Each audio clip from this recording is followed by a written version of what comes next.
Luke 9:10-17. And the apostles being returned, told him all that they had done.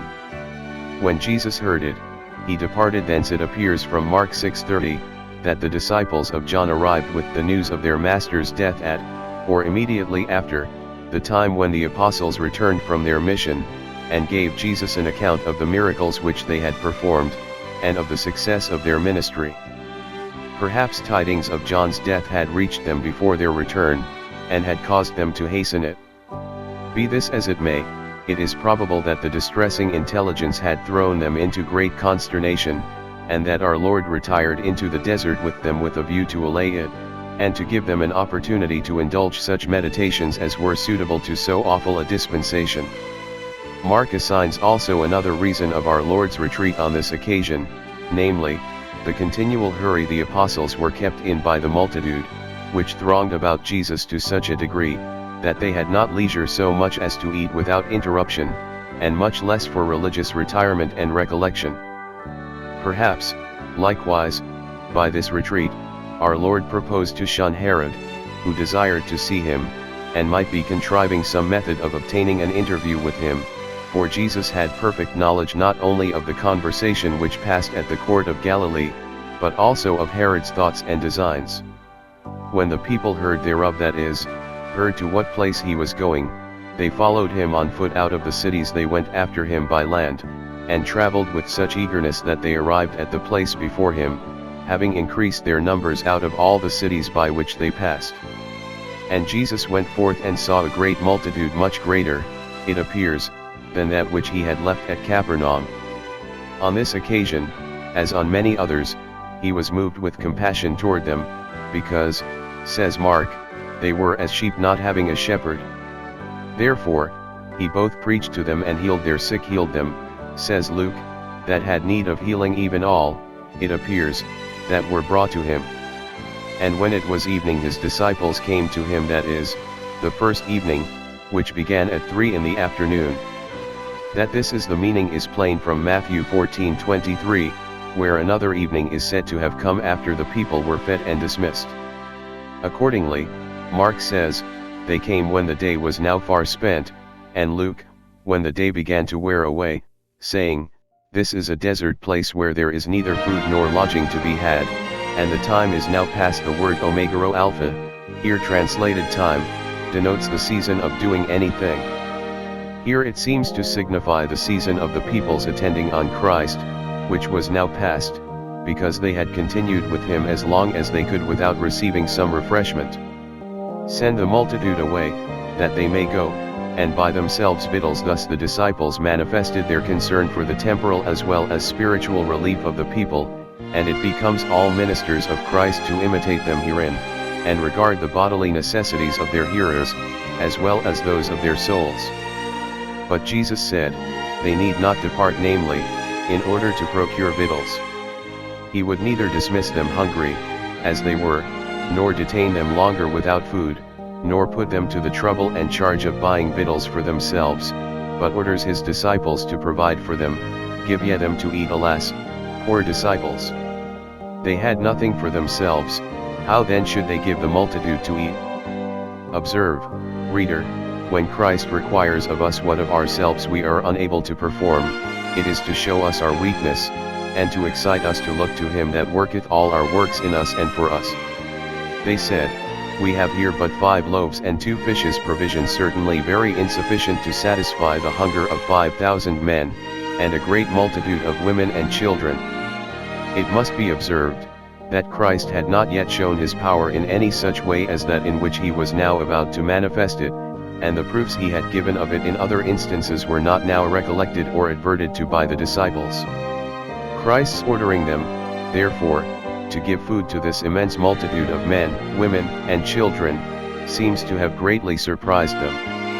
But, as John observes, John 6:6, he himself knew what he would do.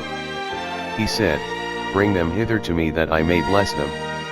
Observe, reader, the way to have our temporal blessings indeed, is to bring them to Christ, for they can only be sanctified by his word, and by prayer to him. That is likely to prosper, and be a comfort to us, which we put into the hands of our Lord Jesus, that he may dispose of it as he pleases, and that we may receive it back from his hand, and then it will be doubly sweet to us. And what we give in charity, we should bring to Christ first, that he may graciously accept it from us, and graciously bless it to those to whom it is given. He commanded the multitude to sit down on the grass. Mark says, by companies, as we render the phrase sigma upsilon mu pi omicron sigma iota alpha, sigma upsilon mu pi omicron sigma iota alpha, which is literally, companies, that is, in separate companies. These, as appears by comparing Mark 6:39 with Luke 9:14, consisted some of 50 persons, some of 100, according as the ground would admit. Our Lord probably ordered them to be ranged in this manner that they might sit compactly, that their numbers might appear, that the meat might be divided among them with ease, and that none might be neglected in the distribution. And no sooner did Christ signify his will to the disciples, and they intimated it to the multitude, than they all instantly did as they were ordered, so great an opinion had they of Christ's wisdom and power. Though they thus sat on the ground, under no canopy but the sky, and had only barley bread, and, as it seems, cold or dried fishes to eat, and probably nothing but water to drink, yet, as Mr. Henry truly and beautifully observes, there was more real grandeur displayed by the master of this feast than by Ahasuerus, in that royal feast which was intended to show the riches of his glorious kingdom, and the honor of his excellent majesty. And took the 5 loaves, and see.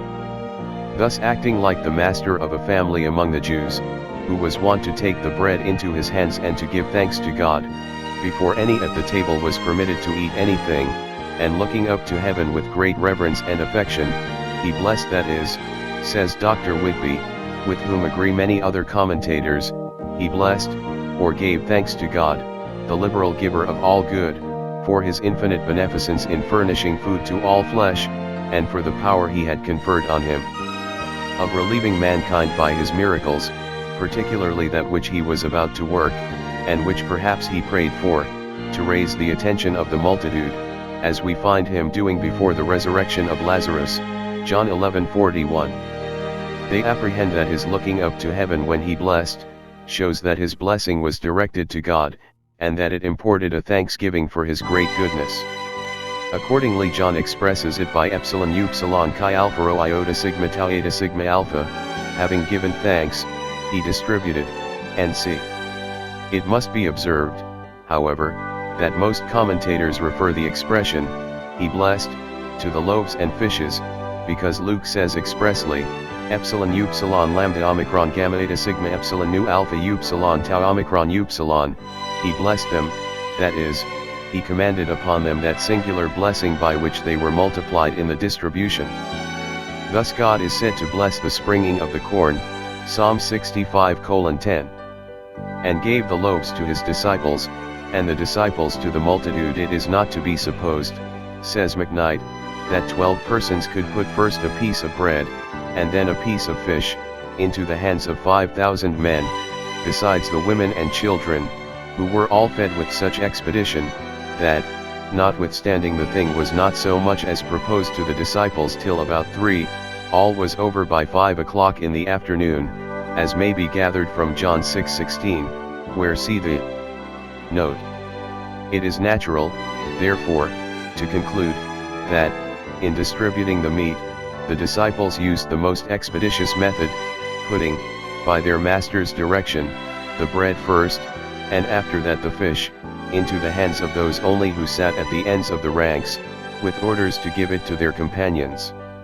On this supposition, the meat must have extended its dimensions, not in our Lord's hands only, but in the hands of the multitude likewise, continuing to swell till there was a greater quantity than they, who held it, could make use of, so that breaking off what was sufficient for themselves, they gave the remainder to the persons next them, who, in like manner, saw the bread and fish swell in their own hands till they also had enough and to spare. The meat being thus created among the hands of the multitude, and before their eyes, as long as there was a single person to be fed, they did all eat, and were filled, to their unspeakable astonishment. In this manner did he who is the bread of life feed about 10,000 people, for doubtless the women and children were as numerous as the men, with 5 loaves and 2 small fishes, giving a magnificent proof, not only of his goodness, but of his creating power. For after all had eaten to satiety, the disciples, at Jesus' command, see note on John 6:12, took up 12 baskets full of the broken pieces of meat, each disciple a basket, in which there must have been much more than the quantity at first set before the Lord to divide. The stupendous miracle, therefore, without all doubt, was conspicuous, not to the disciples only, who, carrying each his basket in his hand, had an abiding, sensible demonstration of its truth, but to every individual guest at this divine feast, who had all felt themselves delighted, filled, refreshed, and strengthened by the meal. This being one of the most astonishing, and at the same time the most extensively convincing of all the miracles Jesus performed during the course of his ministry, every one of the evangelists has recorded it, and, which is remarkable, it is the only one found in each of their histories.